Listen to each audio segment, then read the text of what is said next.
जय श्री राधे गोविंद। श्री हरिवंश।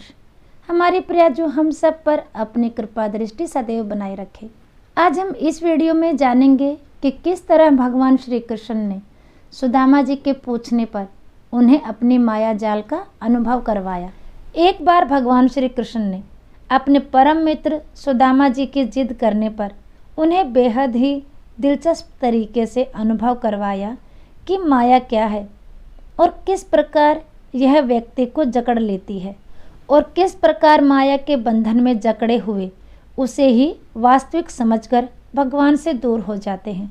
मनुष्य संसार की माया में इस कदर उलझे हुए हैं कि भ्रम को सत्य मानकर जीवन व्यतीत कर रहे हैं।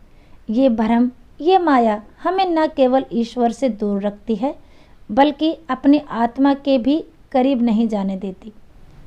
जो इस माया को समझ गया वही राम को पा सकता है। पर हम किस प्रकार इस माया से उलझे हुए हैं, भगवान श्री कृष्ण और सुदामा की यह कथा इसे आसानी से समझा देती है। एक दिन सुदामा जी ने मन में सोचा, हर तरफ माया की बातें हो रही हैं, पर माया मुझे क्यों नहीं दिखाई देती? यह माया पता नहीं कैसी होगी। उन्होंने भगवान श्री कृष्ण से कहा, मुझे अपनी माया दिखाइए, मैं जानना चाहता हूँ कि माया कैसी होती है। भगवान श्री कृष्ण ने कहा, तुम मुझे भूल जाओ तो तुम्हें माया दिखाई देगी। ईश्वर ज्ञान और माया अज्ञान का प्रतीक है। जो परमात्मा के ध्यान में तल्लीन रहता है उसे माया कैसे दिखाई देगी? और इस तरह भगवान श्री कृष्ण ने उन्हें टालने की बहुत कोशिश की, लेकिन सुदामा जी नहीं माने। तब भगवान श्री कृष्ण ने उन्हें कहा कि ठीक है, समय आने पर मैं माया के बारे में तुम्हें अवश्य बताऊंगा। और फिर एक दिन भगवान श्री कृष्ण ने सुदामा जी से गोमती नदी में साथ चलकर स्नान करने को कहा। उस दिन भगवान श्री कृष्ण ने सुदामा जी को अपने माया जाल में मोहित करने की ठान ली थी। भगवान श्री कृष्ण और सुदामा जी गोमती नदी में स्नान करने गए। संध्या उपासना का समय हो रहा था, इसलिए जल्दी जल्दी स्नान करने में सुदामा जी भगवान श्री कृष्ण को भूल गए। भगवान श्री कृष्ण ने अपनी माया दिखाई। जैसे ही सुदामा जी ने नदी में डुबकी लगाई कि गोमती नदी में बाढ़ आ गई और सुदामा जी बाढ़ के प्रवाह में खिंचते चले गए। पानी में डूबते तैरते हुए वे एक घाट के पास पहुँचे और घाट पर चढ़ गए। उसी समय एक हाथी ने आकर उनके गले में हार पहना दिया। उस गांव के राजा की मृत्यु हो गई थी और वहाँ ऐसा रिवाज था कि हाथी जिसके गले में हार पहना देता उसे राजा बना दिया जाता था। सुदामा को राजा बना दिया गया और राजकुमारी से उनका विवाह हो गया। भगवान की माया से मोहित हुए सुदामा जी सब कुछ भूल गए। पुरानी किसी चीज़ की उन्हें स्मृति नहीं थी।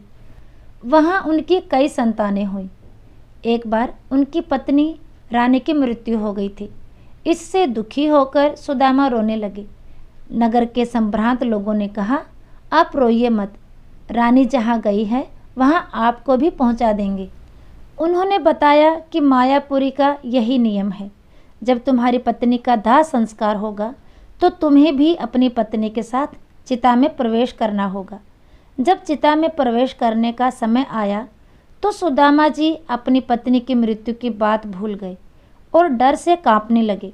उन्होंने पहले सभी लोगों से उन्हें चिता में ना भेजने की प्रार्थना की, लेकिन जब वो लोग नहीं माने तो सुदामा जी ने उनसे कहा कि मुझे चिता में जलने से पहले स्नान कर लेने दो। इस प्रकार कुछ लोग पहरे में सुदामा जी को स्नान कराने के लिए नदी पर ले गए। सुदामा जी ने कांपते हृदय के साथ नदी में डुबकी लगाई और जैसे ही बाहर आए तो देखा कि माया नगरी कहीं नहीं है, बल्कि किनारे पर भगवान श्री कृष्ण अभी भी अपने पीले वस्त्र पहने हुए खड़े थे। सुदामा जी ने एक डुबकी में अपना पूरा जीवन जी लिया था। सुदामा जी अभी भी घबराए हुए थे और उन्होंने पूरी घटना भगवान श्री कृष्ण को बताई। पूरी घटना सुनाने के बाद सुदामा जी पूछने लगे, ये मेरी पत्नी, मेरा राज्य सब कहाँ चला गया? यह सब क्या है? भगवान श्री कृष्ण ने सुदामा जी को समझाते हुए कहा, मित्र, यह सब मेरी माया है। मेरे बिना जो कुछ भी दिखाई देता है वह मेरी माया है। माया का आवरण चारों ओर फैला हुआ है। माया स्वयं नाचती है और मनुष्यों को अपने वश में करके नचाती है। इसलिए हमारे संतों ने माया को नर्तकी कहा है। अगर इस नर्तकी माया के जाल से बचना है तो नर्तकी का उल्टा कर दो। जो शब्द बनेगा वह कीर्तन, अर्थात जो भगवान का कीर्तन व नाम स्मरण करता है उसे माया रुलाती नहीं है।